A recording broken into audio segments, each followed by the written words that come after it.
morning, happy Friday, and welcome to Insights White Cane Day celebration webinar. I'm glad everybody can join today, and I just love the attendance. I have a list of our Insight clients who registered, and I'm happy to check all the boxes. So this is great, and we've got a number of people from around other states, so this is great. What we're going to do today is we're changing it up a little. We have some guest speakers, and for right now, I'm going to leave everybody unmuted unless we have, you can mute yourselves. So our guest speakers today are Jalen Rodriguez, one of our fabulous travelers who lives in Rhode Island, and another one of my fabulous travelers, Amias. And they are going to talk about how wonderful they think white canes are and all the awesome stuff that the cane, using a cane can do for them. So is everybody okay with their tech and can hear, and everybody okay with their screens and things? Okay, and we are recording. So if anybody would like a copy of this, it's going to be sent out afterwards to the email addresses you've given us. If you have any issues, email me here at Insight. And I think we are ready to go. Our seminar is scheduled till 12, but I left it open-ended in case we have this amazing, dynamic, fabulous idea sharing and supportive, positive conversation. And as always, we try to share ideas and raise each other up. And, if there is some problem solving questions, I would hold those till the end because we're focusing on learning about white cane and the history and awesome things. And as always, let's try to be positive and not say, oh my God, this horrible guy did X to me or whatever. So sound good? All right, so take it away, Jalen. Thank you for the introduction. I just want to say, first of all, before I hop into it, I'm so happy that we're actually doing this for White Cane Safety Day. I've been wanting to actually celebrate this for a long time because cane is a very important part of my life, uh, for obvious reasons. um, really, man, becoming more proficient with my white cane has been a long journey. I've been using the white cane since I was very little. I've had degenerative vision since I was very young. That progressively got worse and worse and worse over time. So at first, when I was given the white cane by Donna Mitchell, my O&M instructor here in Rhode Island, I was very slow to taking to it. My parents just clarified for me yesterday that apparently I would scream across the house, "Canes are for old people!" I feel so horrible for them now. But, yeah, it was a very slow transition. It's as much as in my younger years I was very kind of flippant with the white cane. Through middle school and getting to high school, I'm a graduate now. Just graduated last year, thankfully. I have grown a lot more comfortable traveling with it. Uh, Dealing with a lot of issues of self-consciousness and lack of confidence with the white cane has also been a journey, but really the best advice I can give in that spectrum is to think about the alternative, really, and how bad that can work out. Uh, from my moments of being a little bit irresponsible with my cane, I've found myself tripping over people or not catching staircases, etc. It's just better to be safe than sorry, and even though it can be a little bit distracting, I think it's solidly better than putting yourself in danger. Uh, I was actually told to share some fun stories, and the one that came to mind, the one that some people are asking me to tell, was the time I dropped my cane off a bridge. Oh. I was on a mobility lesson in middle school, and there's this little footbridge that passes right over the Blackstone River, giving like a lovely little view. And I was leaning against it, arms folded over the edge, just sort of waiting to, waiting for my mobility instructor to give me the order to, keep moving. And my cane slipped through the guardrail And I remember jumping to my knees and reaching my hand through the rail and reaching out like it was the end of an action movie, watching it spin out into the river. Uh, it immediately picked up stream and floated downstream. And I ran over to the other side. And typical kid response, I put my hands over my face, and I said, "My dad's gonna kill me." Uh, Meanwhile, my mobility instructor is watching the chaos ensue, and I hear her laughing. And I look over to my right, and she's laughing. And I think to myself, "This is the moment I die. My mobility instructor has snapped, and I'm going over the guardrail into this river." Uh, no, thankfully, we managed to get it replaced. My favorite idea from my mobility instructor was some guy is going to find a white cane off in the Blackstone River somewhere and think, whatever happened to the guy using this? good, good times all around. Thankfully, I was able to get my replacement. And that's how I learned the importance of keeping a replacement white cane. Hey, pro tip, in case anything terrible happens, just have it in your backpack or something. Uh, I don't think I have much more to say other than one of my favorite things about the white cane, one of the biggest draws for me, and I think this has primarily kept me from transitioning further into a dog, but it's been one of the most positive aspects for me, is that it's so discreet. Like you can fold it up, you can stuff it right in your pockets. I usually tuck my shirt over it when I'm like at dinner with my family, and you wouldn't know that I was blind otherwise.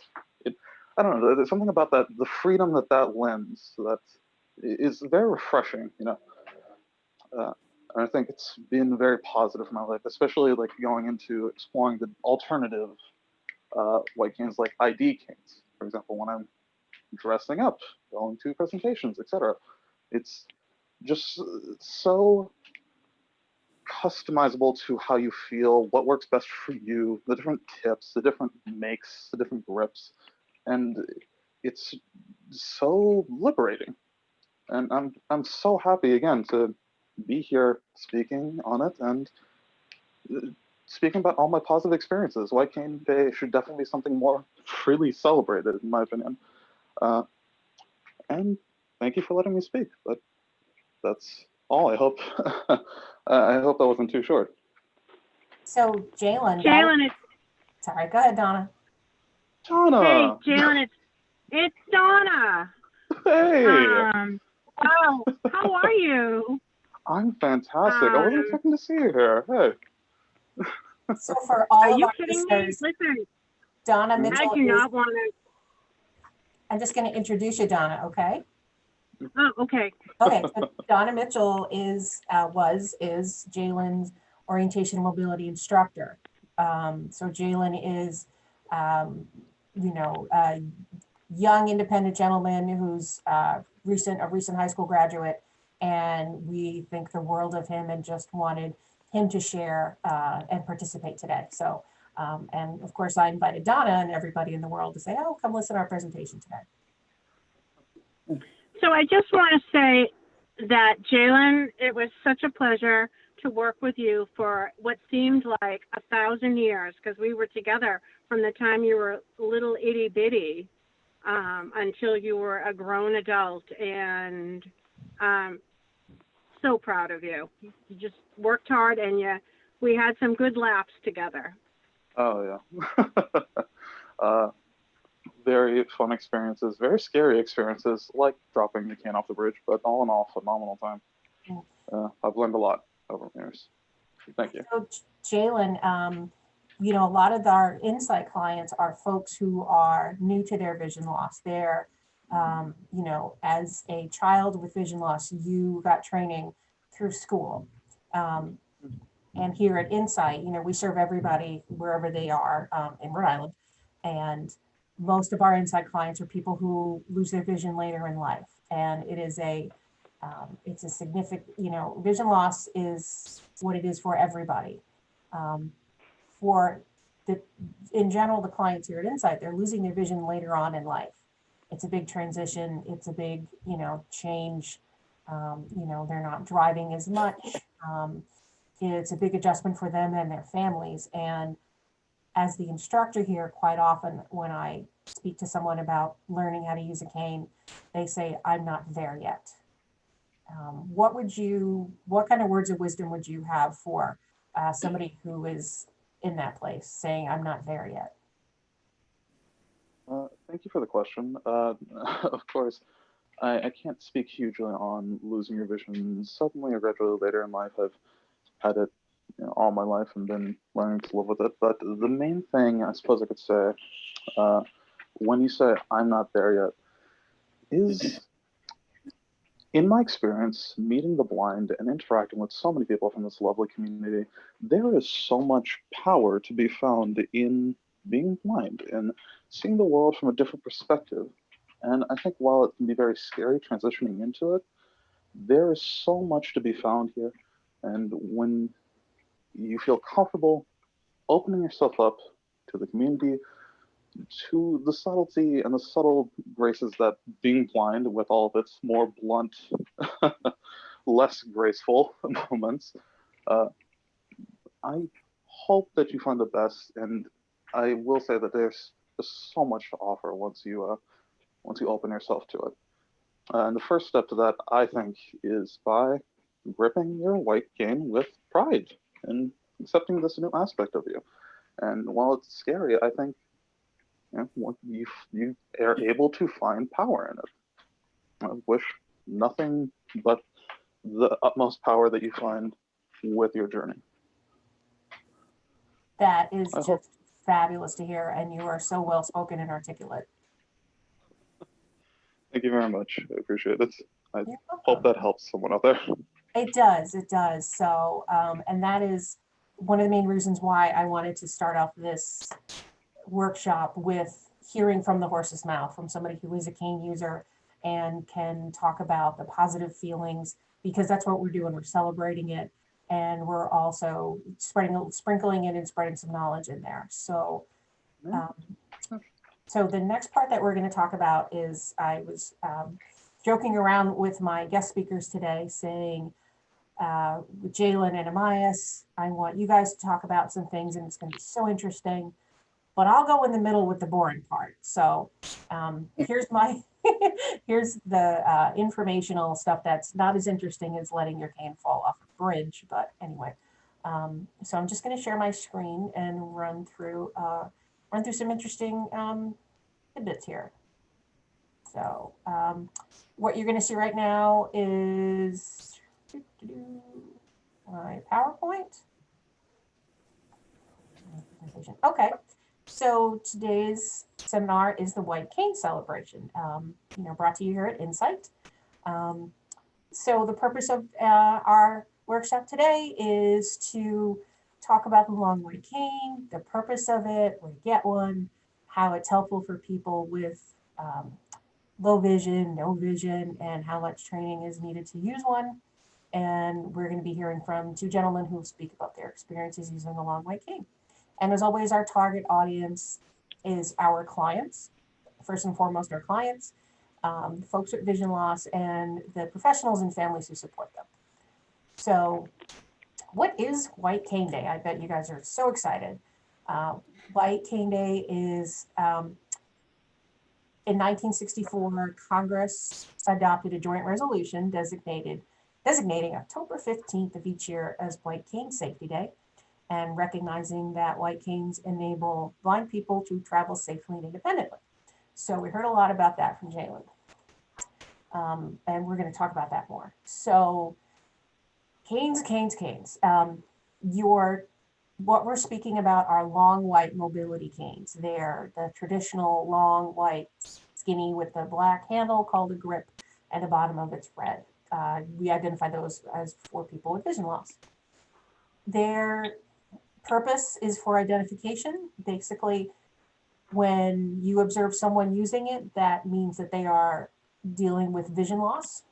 And that identification is to, in general, make them safer, make them more noticeable. And so cars are required to yield to them. Pedestrians on the street can just be aware And the other purpose of a long white cane is for mobility, how you use that purposefully to locate obstacles, drop offs, and give you information about your environment. So um, there's some really interesting history, which I'll go into. And there are different types of canes. There's ones that fold, like Jalen said, he can just kind of slip it um, and have it be pretty discreet. There are ones that don't fold. They're generally called rigid canes. They can be made out of aluminum, graphite, fiberglass, and nowadays we're seeing a lot of increased development of smart canes. So we can talk about that a little bit too. In general, people say, where do you buy these? You can buy them here at Insight, or there's lots of places online, andutech.com, maxiage.com. The Carroll Center over in Massachusetts has an online shop, so that's another source. And where can you learn how to use a long white cane? The best thing to do is to train with a certified orientation mobility specialist. So, and in general, a COMS is the acronym for that. So that's what I am. I work through Insight here, which is a private agency. A lot of state organizations are places that people go to get training in how to learn how to use a long white cane. So a little bit of background about what on earth is a certified orientation mobility specialist.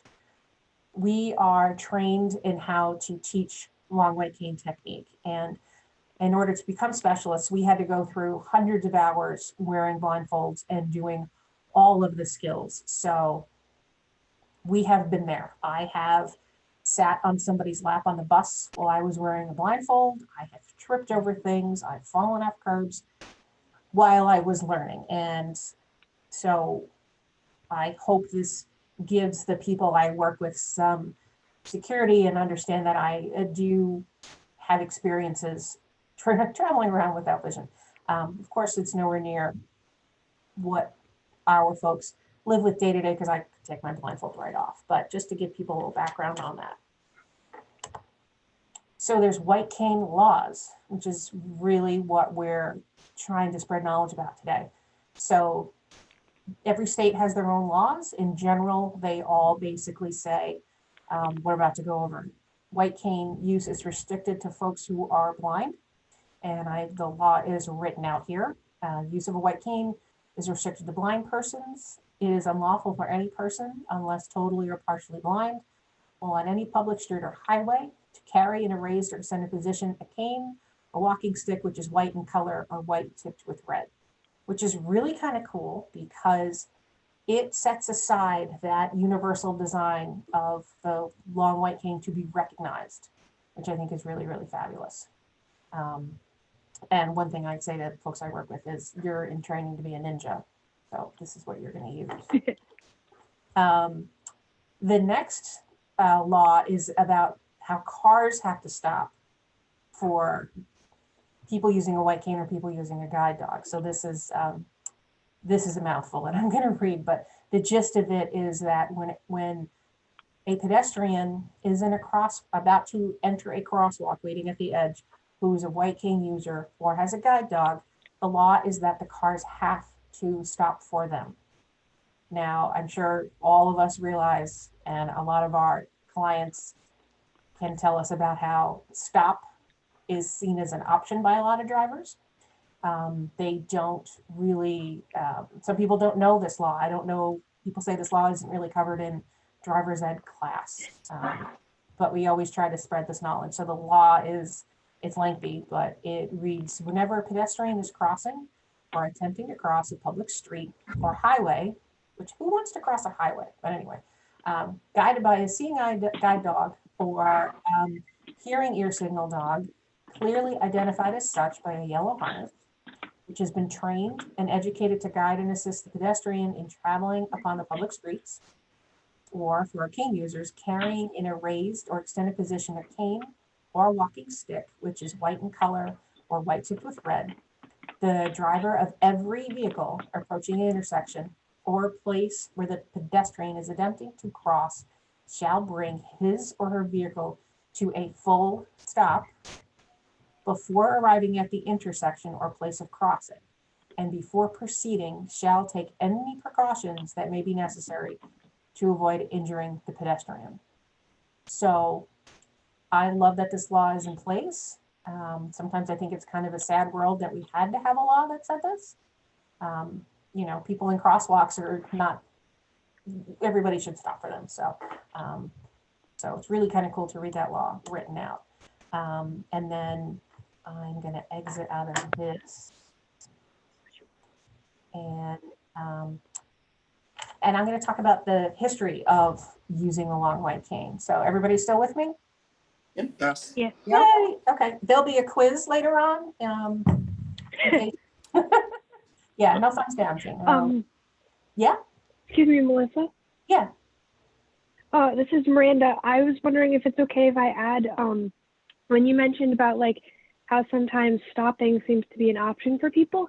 Yes. It's been in my experience traveling in Rhode Island and in Massachusetts, that Massachusetts is much better about just, at least where I live in Rhode Island, Massachusetts is much better about the cane. Yeah, that's interesting. And we'll talk more, we will definitely talk more about that. But it's interesting that you pointed that out. Hey, Melissa, it's Carrie. I have something to add for that. Okay, and then just real quick, because we got to get through some Okay, stuff. so I find that at least in Woonsocket, people stop for the cane quite a bit, which can be rather interesting. But in other places in Rhode Island, you're right on that. It varies where you are. Yeah, absolutely. So the history of using a long white cane is really, really cool. You know, throughout history, you know, when I was a kid, I had to go to Bible study, and they always talked about, you know, different people in that talking about somebody who was blind having a stick or carrying a stick. So there's always been some kind of tool or implement to help people find their way. The real systemic development of techniques and training, at least in America and Europe, really came about after World War I and World War II, especially after World War I, when so many soldiers were returning after the war with vision loss from the mustard gas and all those other injuries from combat. After World War II is when a gentleman named Hoover developed a series of techniques and skills specifically to use a long white cane. You know, using a cane, as some of you guys know, it's not just holding a stick out and tapping it. There are all kinds of techniques that will help you find stuff, identify stuff, techniques to use if you're walking over grass or a smooth surface or something bumpy. There are, like Jalen said, a cane is really adaptable. You can get different grips, and you can attach a different bottom on a cane called a tip, and there are ones that are helpful to use if you're going through an environment that's really bumpy, or if there's a really funky tip that folks in the grasslands in Africa use. It's called a bundu basher. Has anybody heard of that? No? Oh, yeah. Okay, so the end of that cane has like a little hook on it, kind of like a J, so that it doesn't get stuck as it's being swept through long grasses and stuff, which is really kind of cool. Yeah, so in general, the technique that most mobility specialists teach is known as the Hoover technique, which is how I teach. But in general, for anybody with vision loss who wants to try a cane, go for it. Doesn't matter how little they are, doesn't matter what else they have going on. Just reaching out and using a cane to explore your world is fabulous. There are different schools of thought, and whatever works for you is fabulous. Let's see, what was I going to cover next? Let's see. I think I covered most of that stuff. Smart canes are getting really, really interesting. Have you guys heard of smart canes and all that? Yeah. Okay. Yeah. So yeah, one of my Insight gentlemen here has one, and he brought it, and I think the our tech department has one. So there are smart canes that are in use and that are being developed. Well, they'll have, they use technology to detect objects. So it might buzz in your hand, or it might make a noise when it is detecting objects at certain heights. So that is really, really interesting. I think it's going to be fabulous to see what technology brings to help folks be more independent. You know, as with any new technology or new doodad out there, I would say really do your research and see what works, and definitely evaluate cost and all that. I don't want to say that smart canes are great or that they're not great yet, but you know, technology is doing a whole lot for us these days. And there's all They kinds of, sound really cool. what, Miranda? Oh, sorry, I didn't mean to interrupt. No, that's okay. I was saying that they sound really cool. I've read a lot about them, but I've never actually like explored with one. That would be really neat. Yeah, yeah. And maybe we can, when COVID is over and we can get together in Yeah. person, we can maybe try out some smart canes and, you know, play with them a little bit. And so all that good stuff, I think would be really neat. So I think technology is just taking us leaps and bounds these days. There are, but essentially a cane is always there for you. It doesn't depend on Wi-Fi. It's not going to run out of batteries. You know, it's not an expensive app to get on your smartphone, or you don't need a smartphone to use it. You, with any technology, it is, or any tool, it gives you what you put into it. If you're a skilled user, you can do more with it. Learning how to use a long white cane, you know, as Jalen spoke, he has had vision loss since childhood, so he has had training since childhood. For folks who are experiencing vision loss at a different time in life, learning how to use a long white cane and to travel independently, it all depends on your level of availability, commitment, and all of that.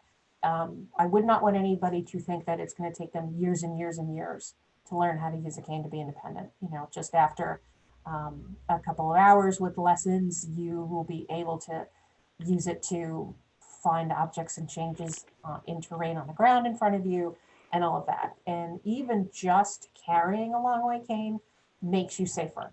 It makes you more identifiable. And, you know, especially for, I've had clients who say, I am going on vacation and I'm going to be going through airports and on cruise ships with my family and through crowded cities. I just want to have something that will help me be safer. So that's why he started to use a cane, and it helped so much when he was going out and about. So, you know, again, it depending on what your goals are for independent travel, you know, a cane can be just so helpful. And like I tell so many of the folks who, again, are new to their vision loss and saying, I'm not at that point yet, that's totally understandable. What I am here to offer is the training. You can learn how to use this. I will teach you everything. And then when and how and where to use it is up to you. So just because you're going to lessons or learning how to use it with somebody, it's okay if you don't feel that you're there yet, or if you feel a little self-conscious.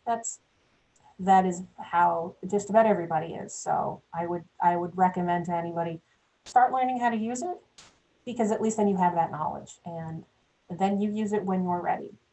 And you know, I trained a couple of clients here early on, a couple of years ago when I first started, and I was actually able to train two ladies together because it just worked out. Their schedules, their skill level, their independence goals worked out. And one of our early lessons, we walked around the Warwick Mall. Remember when we could leave the house and walk around the mall before COVID? And as they were cruising through the mall, they said, oh, nobody's staring at us. And I said, of course they're not staring at you. You're not, you know, hate to break it to you, but you're not that interesting. Nobody really wants to stare at you cruising down the mall. You know, so whatever. It's, you know, I don't know why in our society, so many of us feel self-conscious But again, I really don't think any one of us is so interesting that you're going to stop everybody and we're all going to get stared at. So, um, to put a positive spin on it and all of that. I also had another gentleman who, same kind of thing. He was telling me about a conversation he had with some friends. They said, Bill, don't you think people are going to be staring at you? And he said, you know what? I am totally blind. I can't see if they're staring at me. What do I care? So, and this guy he was a scream. So, anyway, um, so, learning how to use a long white cane, you can use it just for the goal to be more comfortable in your house, or to find your partner's shoes as they are slob all over the house so you don't trip on them. Or if you want to learn how to travel all over the city and, go to work every day or travel completely on your own, you can learn all that stuff. So, um, next we're going to hear from Amias, who is another one of my fabulous peeps here, who is a very, very skilled traveler. And so he's just going to speak to all these wonderful things about what using a cane can do for him. Are you ready? Thanks, Melissa. Yeah. First, I want to thank you for setting this up and inviting me to speak today. Thanks. Hopefully you guys can hear me because there is construction like right at the end of my driveway, so it's really loud. So sorry. Perfectly fine. You're perfect. Okay, great. I wasn't sure because they have like big machinery going on. So my journey with a cane started when I was very young as well. I was born with a congenital condition that was or is degenerative. And I began using a long white cane when I was about 8 years old, because I was about the age where I wanted to be able to get to visit my friends in the neighborhood without needing to be brought over by my parents. I grew up in a different generation where kids were free to roam the neighborhood and just come home for dinner. So it was a very different time. So I began O&M training at that age. And I think most of the training back then was because I don't have depth perception, never did. So it was making sure I didn't walk off of a curb or make sure that I was aware of a incline or a grade change. And that was the beginning of cane training. And as I got a little bit older into my adolescent years, I became more self-conscious about using a cane because I felt like that really gave my identity as a blind person away. And I was really struggling with vision, with my vision loss. I just recently had an eye injury when I was 13. And so I was feeling a little more self-conscious about being perceived as a blind person and some of the maybe negative feelings that people may have about blindness. So that was something I was experiencing. And my parents would almost have to bribe me to use my cane. Like, if you use your cane today, you can have this, or you can have that, or we'll let you do this, or let you do that. And it worked. I mean, it worked. I started using my cane regularly during, I want to say, maybe 8th grade. I was 14, and I started using it regularly. And the older I got, the more independent I got, being able to travel independently. I started using public transit on my own to get places. So if I wanted to meet friends at like, I don't know, I didn't really go to the mall, but if I wanted to meet friends somewhere, or I wanted to go to a friend's house, instead of always asking for a ride or having to limit myself to other people's schedules, I was able to do it on my own. And I continued to use a cane until I went to university. And at that point, I began nearly 20 years of guide dog use, basically using a guide dog. And I don't know, that's a whole nother experience, but my previous guide dog passed away last year, and I needed to start using my cane full time again. And I felt really inadequate and incompetent in my abilities. And I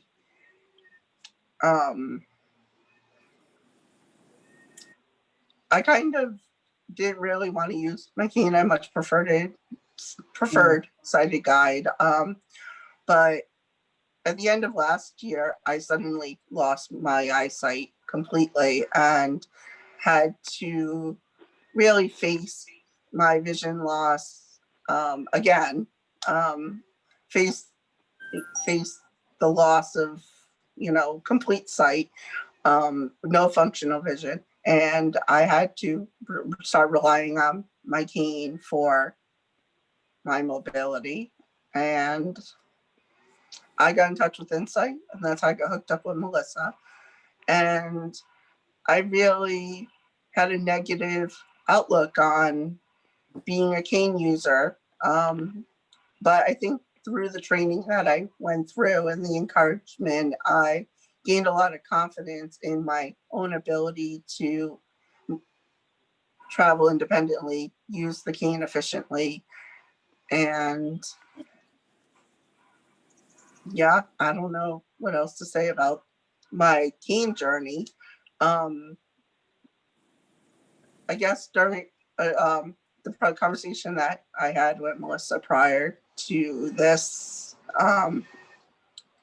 Zoom call, we were talking about funny experiences with our canes, and Jalen shared his.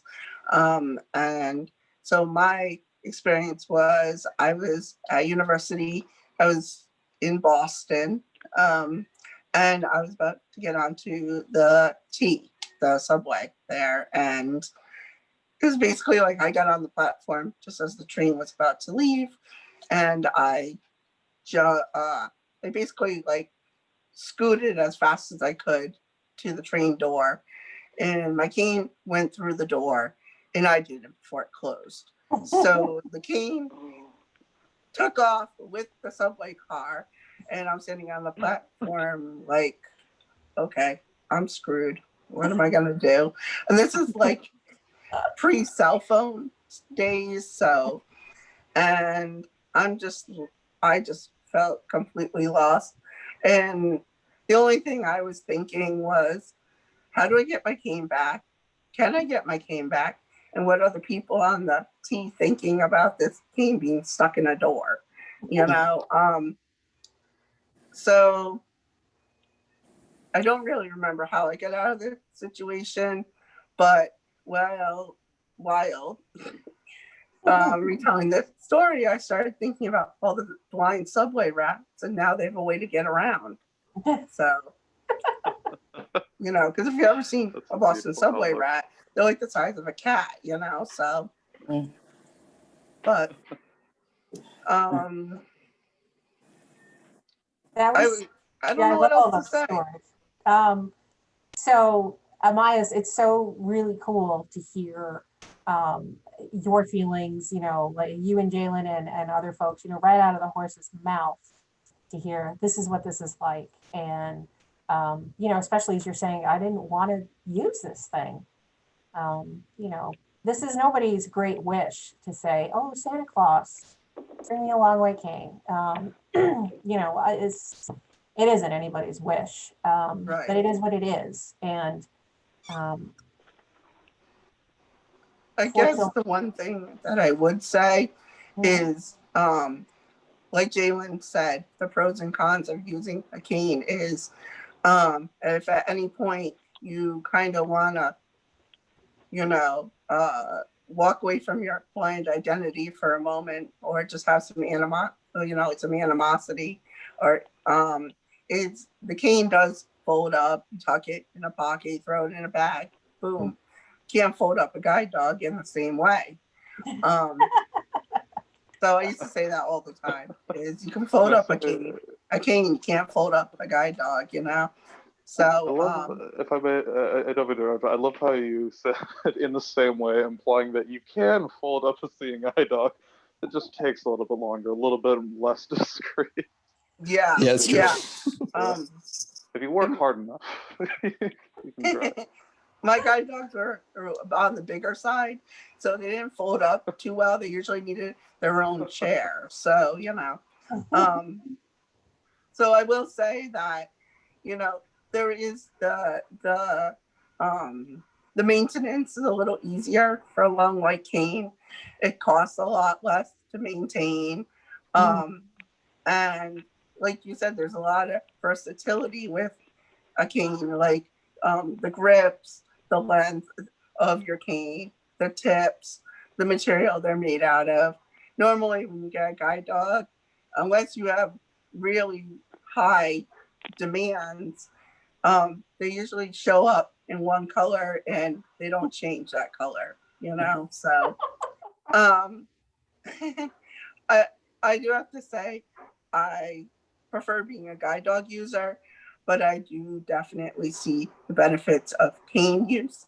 And what I will say is many times, if not all the time, guide dog schools require that you have really good O&M skills, including independent cane mobility, in order to qualify for a guide dog. So you definitely need to have the cane skills um, down pat in order to be able to use a guide dog.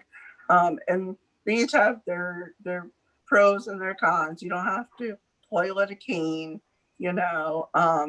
But you know, the life of a guide dog is, you know, 7+ years of work versus replacing a cane yearly or sometimes more often, depending on how brutal you are on your cane. Or if So, it gets eaten by a subway. yeah, or Or your a guide river. dog eats your cane because he's mad that you left him home and used your cane. Oh no. That did happen to me. Guide dog ate your Came cane. home. What? Whoa. Vengeance. The guide Yeah, dog ate your cane, Maya? yeah. He apparently got mad. I left him home. Well, came inside, put the cane not where I normally put it, just left it out within reach and ran down to the throw the garbage in the garbage can before the garbage truck came by, came back and he was like gnawing on the tip. So I guess that That's was funny. what he was saying he preferred working versus the cane. Like that. Awesome. It wasn't a big chore. It was just, you know, a momentary Mhm. lapse of judgment on my end, not keeping my cane out of reach. Oh, that's And awesome. he had a thing for plastic and rubber, so you know. So, Amaya, same questions for you. What would you say to anybody who says, "I'm not at that point," or "I'm feeling really self-conscious"? What would you say to folks who are newly contemplating using a long way cane?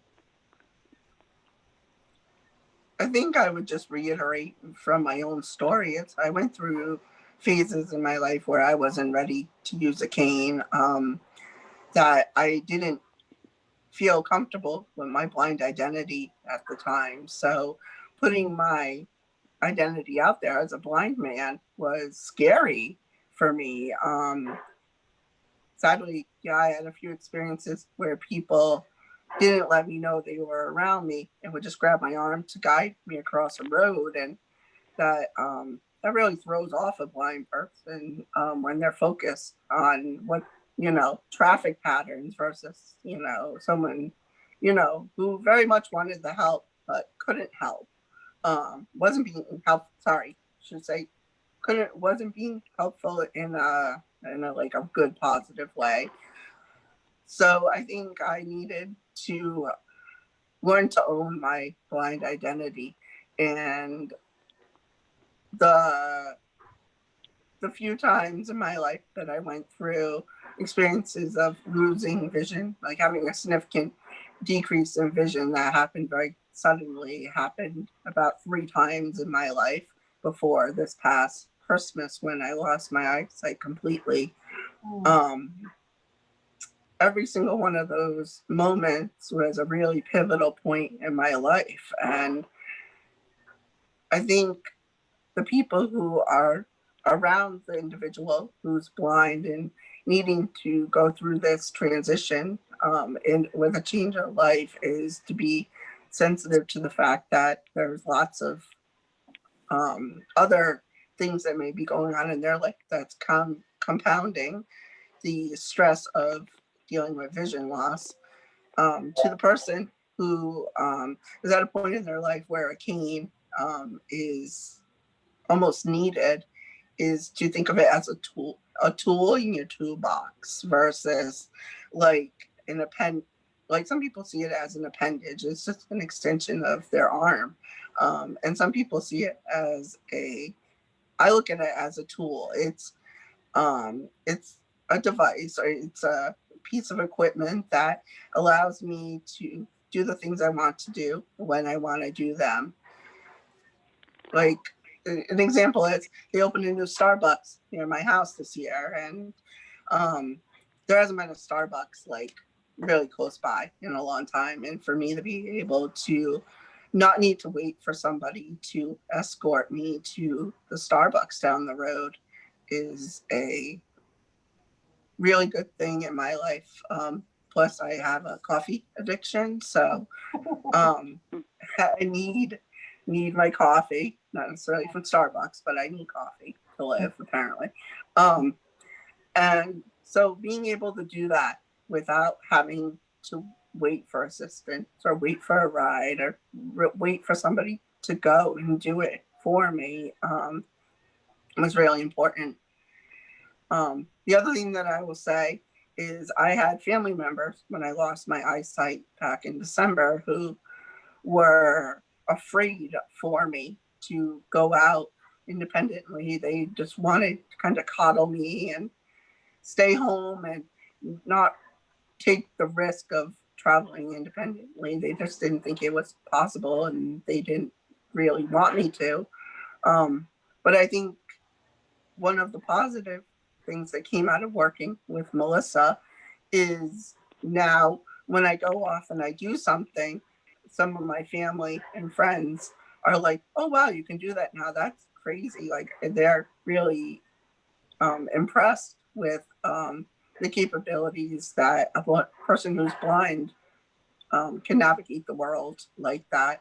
And I think that building that confidence in an individual who needs to use a cane, but's a bit reluctant or self-conscious or feeling like they're not ready to take on their identity as a blind person, like to be visibly seen as one, is to remind the individual that this will allow you to step outside of the four walls of your home and explore the world again in a different way.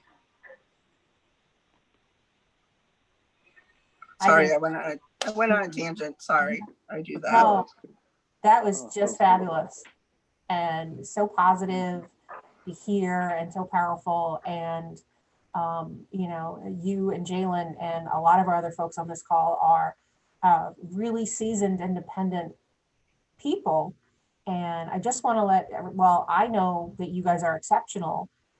You're not exceptional. You know, you are regular people. You learned how to use this through work and time and effort and a lot of heart. Learning how to use a cane to be as independent as Amias or Jalen or other folks on here is something that anybody can do. Right, guys? It just takes the time.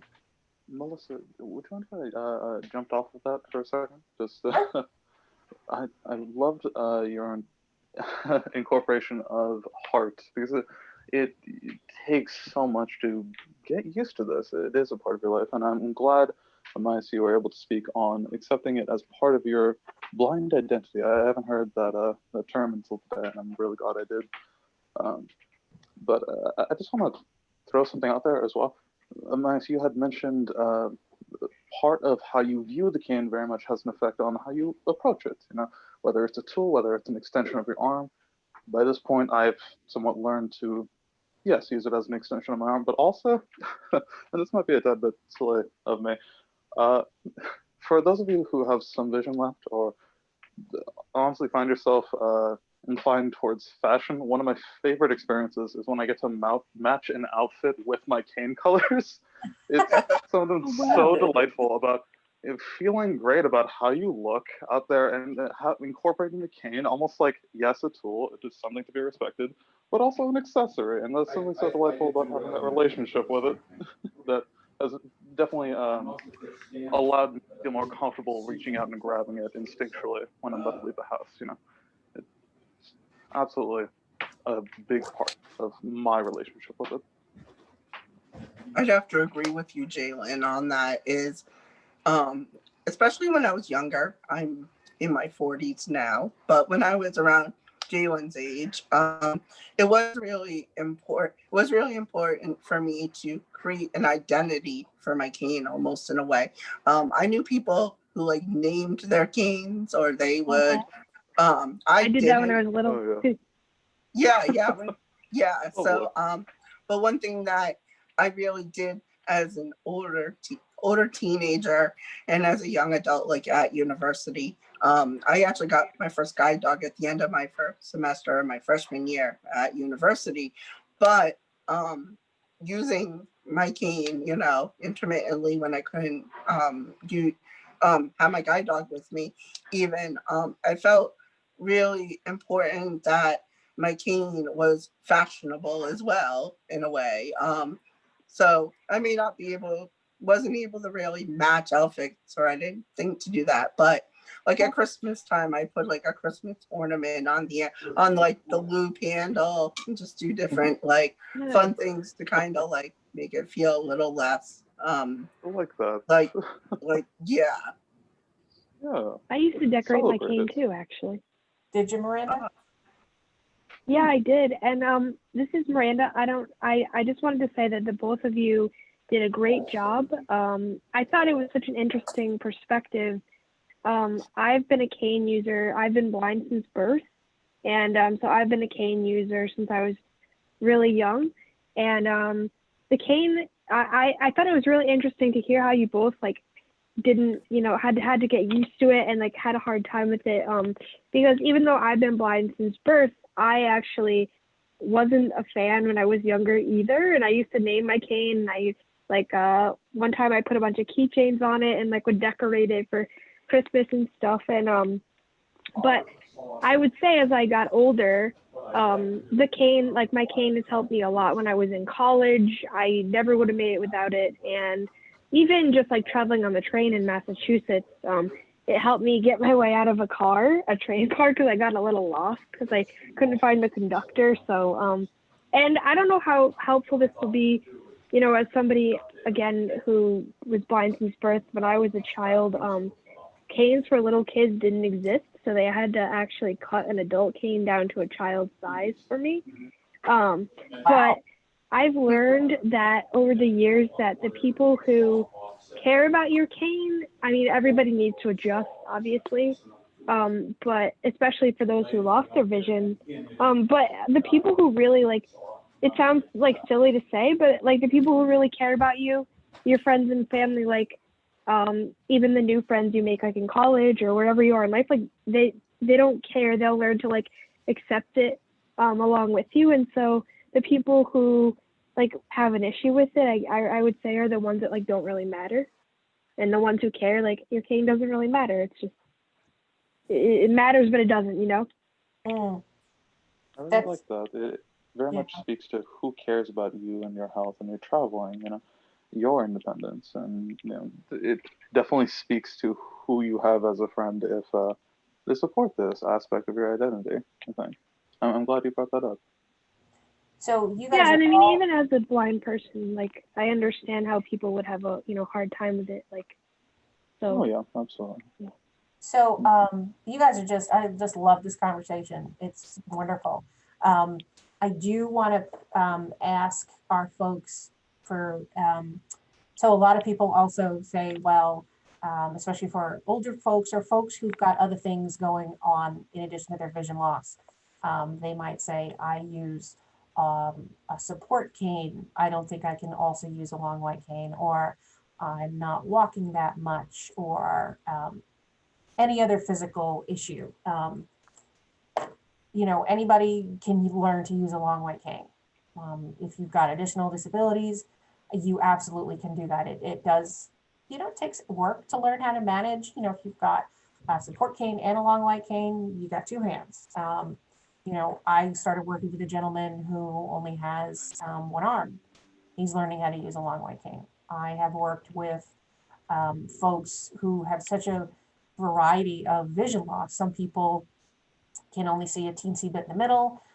Some people can't see anything, all kinds of stuff. So, Jalen and Amias, what do you say to folks who, have questions about if they've got additional things they're dealing with? Can they learn how to and be able to travel independently?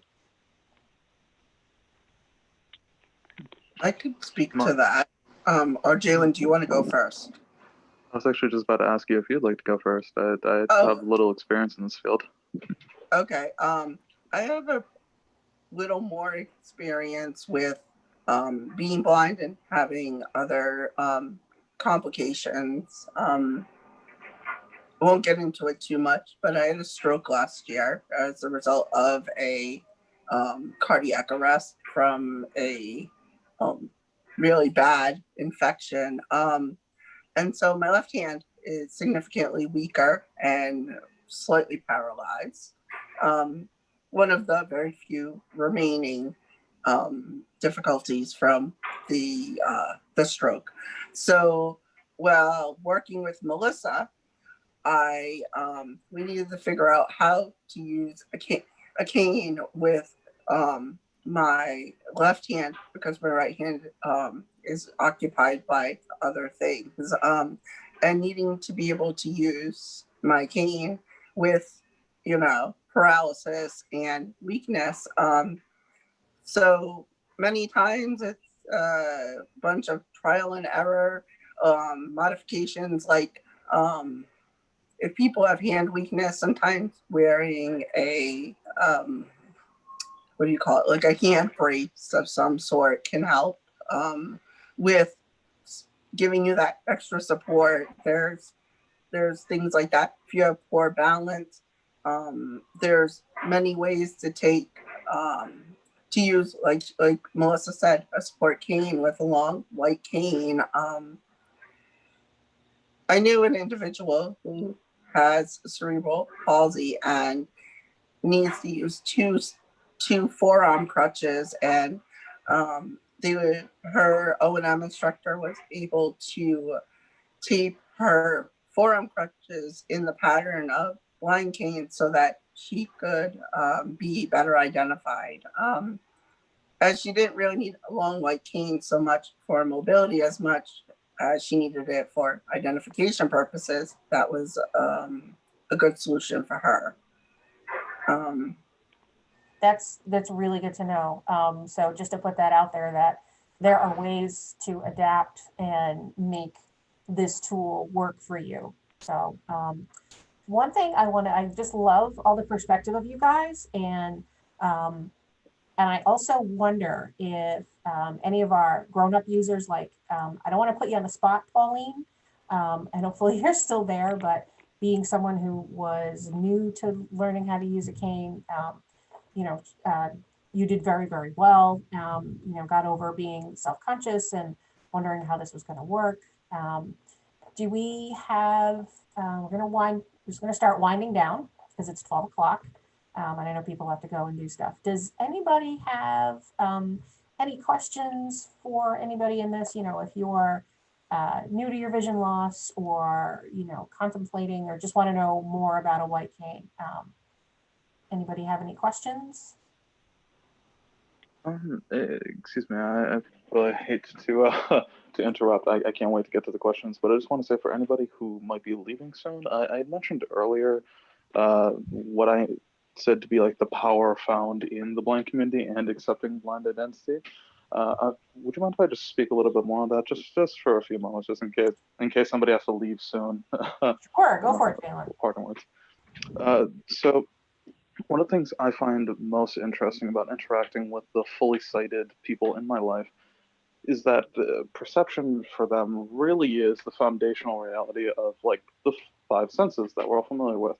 And the thing that I've gotten most commonly from them that I find very interesting in how they interpret blindness is it's like being in a house with one of the walls down and you're learning how to live in it. It's different, but it's no less uh, capable, I guess you could say. And I just want to say there's nothing more interesting to me than people who are able to live their life with a different perspective, as strong as not having full access to something that is very common for the rest of the people. You come from such a different walk of life with your own unique experiences, with your own challenges, with your own interpretation of your reality that is sightless. I just think that's very interesting, and I think a lot of other fully sighted people who I've interacted with see it similarly. And I think realizing that has made me more comfortable accepting it as a part of my life, that this isn't something to freak out over. It's just a different way of seeing things. That's all I want to add. Really good to hear. Yeah, and you add such wonderful things to the conversation. I think it's terrific that we were able to do this today. This is great. So anybody have any questions, anything they want to add?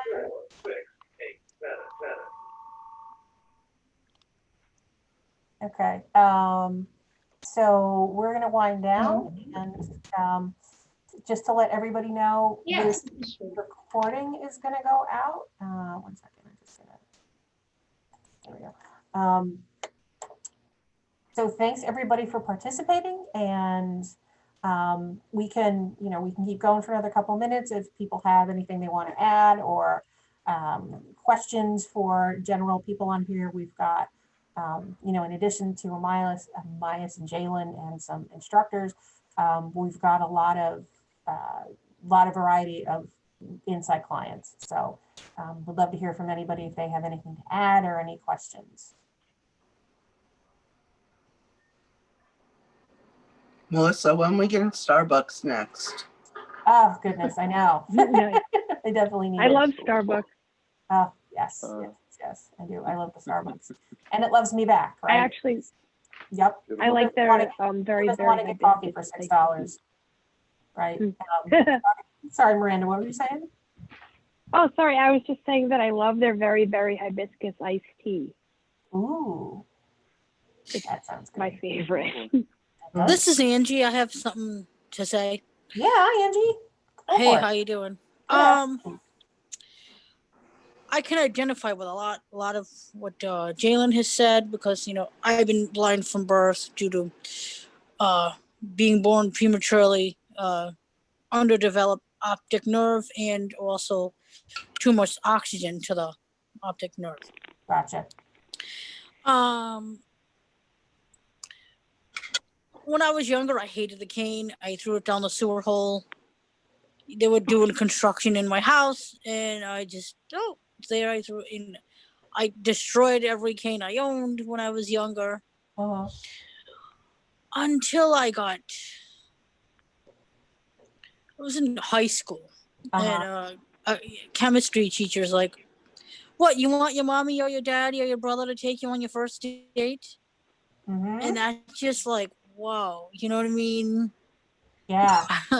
And so now me and Charlie Kane are best friends, Charlie Kane, what a lovely name. And yeah. And it is like Jalen said, it's freeing, it's powerful. I can just grab my cane and go wherever, and people don't look at me about my cane. They stare at my tip because I have a ball and it moves.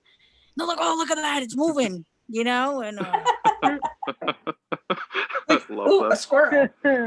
Yeah, and what I want to say to people, who are losing their vision, like I can't know what you're going through because I've been blind all my life. But what I do want to say is give yourself time to grieve because you're losing something, but also know that this doesn't define you. like your blindness doesn't define you. It doesn't have to wreck your life. It's a way of doing things. It's a different way of doing things. And, you know, do it at your own pace. Don't do it at a pace where these artificial timelines. Do it when you feel comfortable. But just don't think you're alone. Reach out to the people who care about you. Reach out to the network that you built, you know, other blind people. And, you know, and like Peter says to me all the time, your cane is your lightsaber. And I'm like, wow, you know what I mean? And if I go anywhere without it, like yesterday we had to do an errand and I just walked out the door and I forgot my cane. He's like, hey, you're missing something. I'm like, oh, I got my purse, I got my phone, I got my. He goes, oh, luckily I keep a bunch of your canes in the trunk of the car. So yeah, you forgot your cane. I'm like, oh. So like, yeah, Nice. I go sighted guide with him a lot, but he's like, oh, you know, I can't take you to the bathroom. You got to figure out, you know, like I said, it's like I view my cane. It's like the awesomest thing ever now. Before I hated it. Aw. And Yep. but it's a process for people, and what I try to do, like you can't push people to use a cane. Right. You know, you can't force it. I try to lead by example, and where they can see me use the cane and hey, you know, it's not bad, you know. And if they ask me, oh, do you think I should use a cane? I'll say yes, because, you know, stairs, if you miss a stair, you could hurt yourself really badly. It's a safety issue. But I'm not going to force it. It's up to the individual, and they need to feel confident. They need to feel, oh man, I'm not a freak show, you know? It's, but you know, just to know, you guys, you're not alone, and you know, reach out to people. You know, it's, you shouldn't have to carry that burden alone. And like Miranda said, if people make an issue about the cane, to hell with them. You know, it's your safety. I call my cane the freedom cane too. This Charlie cane and freedom cane, the lightsaber. And you know, I do decorate. I did Tupperware for my friend, so I win these prizes for selling the most Tupperware. So I have like Coca-Cola bottles and on keychains. I put them on my cane. I have all kinds of things. Nice. Like that. Yeah. But and I do have a dress cane, like a skinnier, longer cane that's more elegant, slimmed down, and I call it the dress cane. So when I go, Yep. and I have like my work cane. I have all kinds of canes. So I'm sorry to go on and on. I know it's past 12 and we all have things to do, but that's what I wanted to add. I'm so happy that you added the emotional aspect of dealing with blindness, because that like, thank you so much. It provided a lot to me. When you were mentioning earlier, I'm so sorry for running out the clock here, but when you had mentioned your science class earlier, you know, do you want your mommy and daddy to take you on your first date?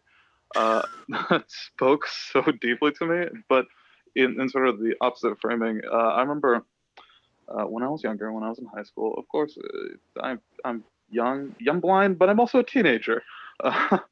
I'm 19 now, so of course at the time I was trying to get out of class and I was trying to work my way around. And I remember, Not you, Jalen. no, I am an angel. What did you Oh, hear? yeah. Can I say course, I might have heard a story? Maybe it wasn't you, but there was a young man who said, "Oh, I don't have to take gym because O&M is a physical activity." Who Oh, that knows? might have been. Oh, wow. Who knows? That's a Far good from one. breeze. That didn't work for me. I had to take it. It didn't work for Wow. him either. I'll let you know. Didn't work for me either. Like how we've all tried. We've all tried getting out. Wow. But I remember it was just essentially my teacher needed an errand done, and I remember everyone else was like raising their hands to like get out of class as soon as possible. And when I whipped out the cane, the typical like ninja click, click, click, click, clack, you know, like a collapsible cane. I remember him just saying like, "Whoa, that was cool. I'm going with that guy." That was. Did you guys see what he just did? Oh And man. yeah, that's how I got out of class for 5 So minutes. That's cool. I think we Yeah, just right. got this amazing resource of folks in our community here, which is great. And I love what Angie talked about. Like, you know, you shouldn't have to carry this burden alone. Reach out. There's a network. You know, here at Insight, which I will toot the horn at Insight because here we are. You know, we do all kinds of fun stuff, and that's our goal here. It's, you know, skill training and spreading knowledge, and all of that is what we do. But the primary thing we want to do is to be a way for people to connect. You know, be it a support group or when you do ceramics or go to yoga with Doreen or you know, and now I think it's really interesting what COVID has caused all this creativity to do a lot of virtual things, but you know, we're here and we're primarily here for connections and stuff. So anyway, so think about that. And you know, I just want to double check with our other people we haven't heard from. If you know, my quieter folks on this call if they want to say anything or add to the conversation about, you know, learning how to use a cane later on or thinking about it, you know, do you guys have any questions or anything to add?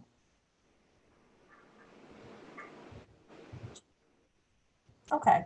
Hi, Melissa. So, Hi, Melissa. It's Meredith. hey, Meredith. I just wanted to say hello. I am one of Melissa's colleagues over at RIVESP. I am a TBI, and Jalen is a former student of mine.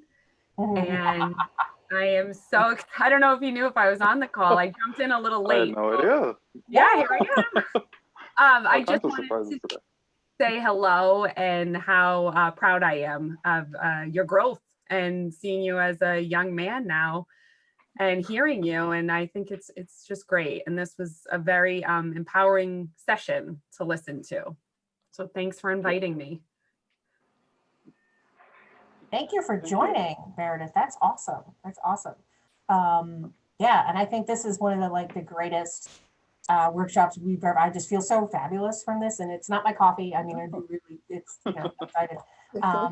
And before we wrap up, I have a fabulous video to put on for everyone. So you're gonna have the song stuck in your head. But before we do that, you know, we're always trying to think of new ways to connect with folks and provide information and connections. What do you folks think of us doing a regular, like a forum, open-ended, open forum kind of seminar where people can, like you guys, can get on and ask questions, you know, problem-solving questions about, hey, I'm losing my vision and I'm concerned that as I travel through the grocery store with a cart, I'm afraid I'm going to run somebody over. Or how do I manage this situation? Or what's your solution for X, Y, or Z? You guys think that might be something we should look into developing? I think that would be awesome. Cool. Yeah. Good idea. Okay. Okay. What do you think, Pauline? I haven't heard from you. I'm going to call on you. I think that would be awesome. Definitely.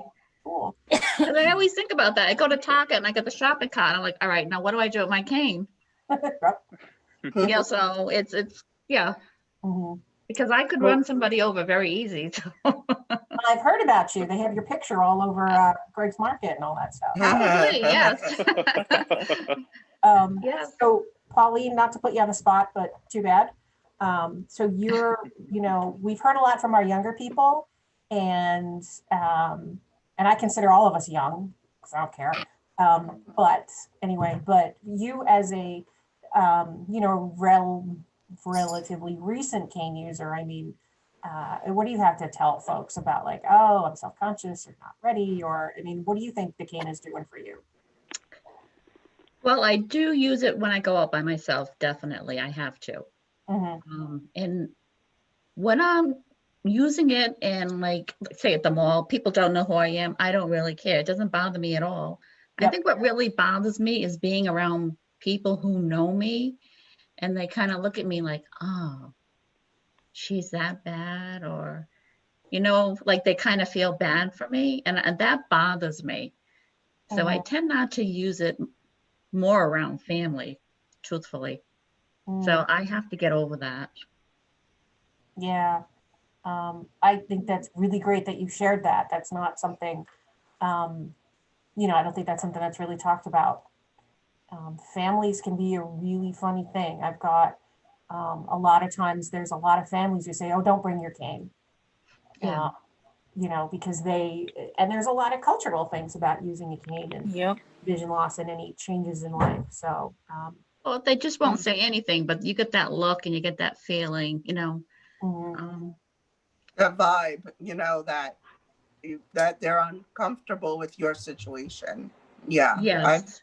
I've been there, even though I was born like blind, legally blind, that even as my vision progressed, like people, extended family would say things like, oh, do you really have to bring that? Do you really have to use that? Because they were embarrassed or ashamed or uncomfortable with like our situation. And that doesn't need to happen. It shouldn't be happening. Well, I've been losing my eyesight over the past 25 years slowly. And even though people knew, like I didn't make a big deal out of it, I wasn't always talking about it. And it hasn't hit them, I think, until they've actually seen me with the cane, like, oh, she was right. Or, she is going blind. Like, I don't know if they really got it before. And now it's like, oh, okay. Yeah. Then it's hard when it's your family. I know, like, being blind since birth, they don't always like have an issue with the cane per se, but even like there are certain things sometimes that my family has a hard time with, I think, as a woman who's blind. So it's tricky when it's your family. Well, some people think it's the worst thing that could ever happen to you, and it's like, no, I'm really okay. Yeah. Yeah. Truthfully, I am. Oh yeah. They're just portraying their stuff onto you, which is not good. Exactly. They're just not comfortable with it. Yeah. It's their own fear of losing their own vision, and they can't put themselves in your shoes. So the idea of living life without sight, for one of my family members, that is his biggest fear in life, is losing his eyesight. So he, I think, projects his fears onto me, and it's something that he's needing to work through.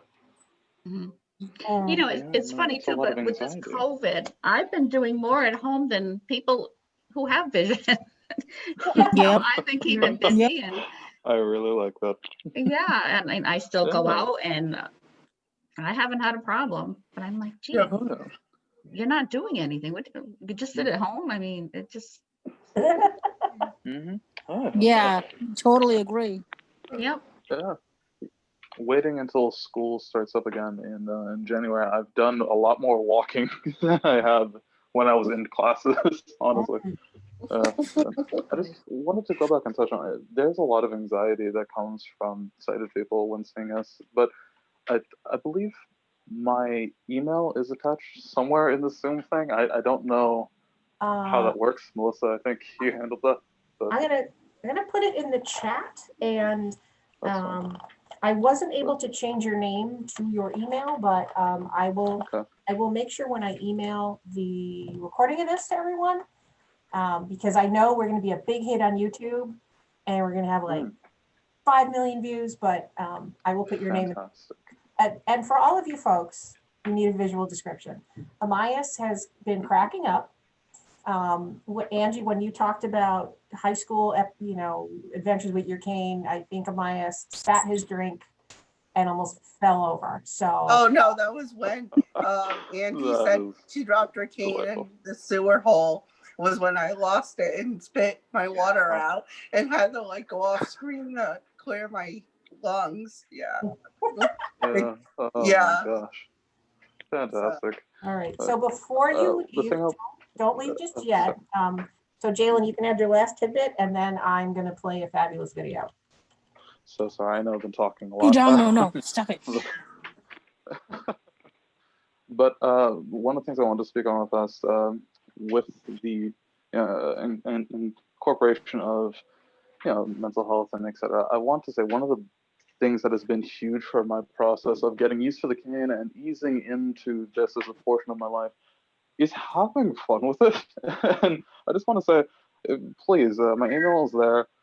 I would love to connect with anybody here, and let's share fun stories because there's so much fun to be had in blindness. And I think the more you learn to smile about it, the more fun you have experiencing these things, it can counterbalance all the negative things that we sort of experience with the cane. I just really want to focus more on that in the future.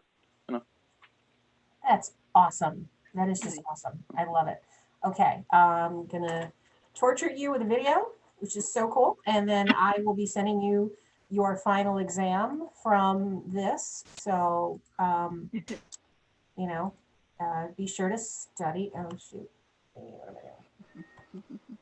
I doing? Sorry. Oh, for the love of Pete. I'll fix this first. Okay. Sorry. Hey, Melissa. Hey, Miss Donna. Can I just say something? Please.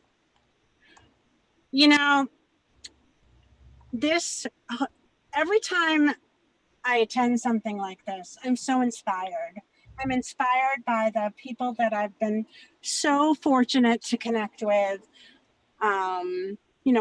Students, Jalen, when I first met Jalen, I wanted to write in his eval, and he was a little tiny guy. I wanted to write in his eval that he was an old soul, and he was going to go on and do great things, but that wasn't an evaluation area. But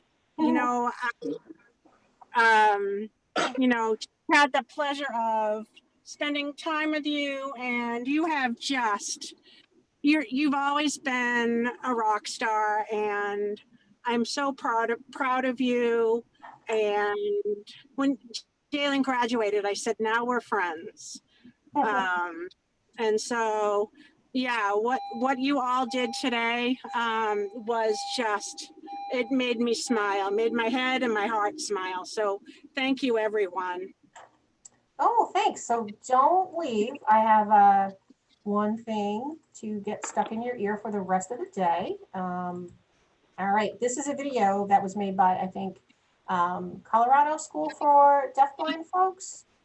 So listen to this. Here comes the Bulldog Band. For White Cane Day, they have new lyrics for an old hit. Please help us celebrate independence by dancing along. Take it away, Bulldogs.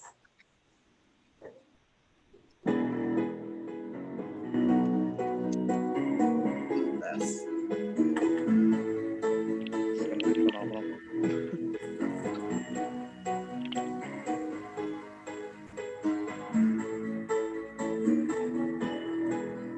Just a small town girl living in a world.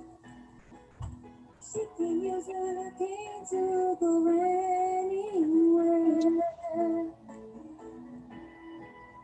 Just a city boy, and I have to solve the door. If I use his cane to go anywhere.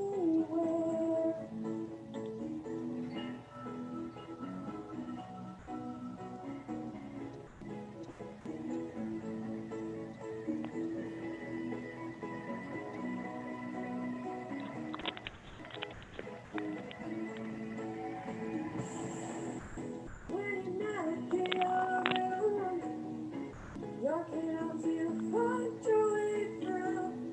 Doesn't matter if you stop or right, travel on and on and on and on.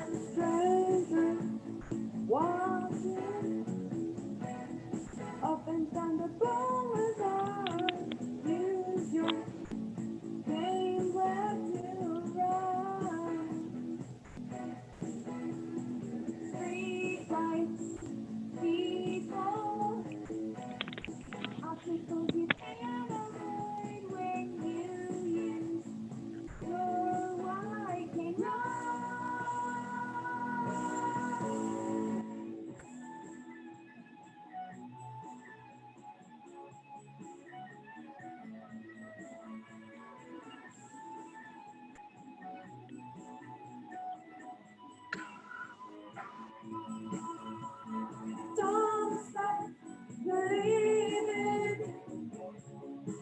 you what you do for me, and the pleasure before.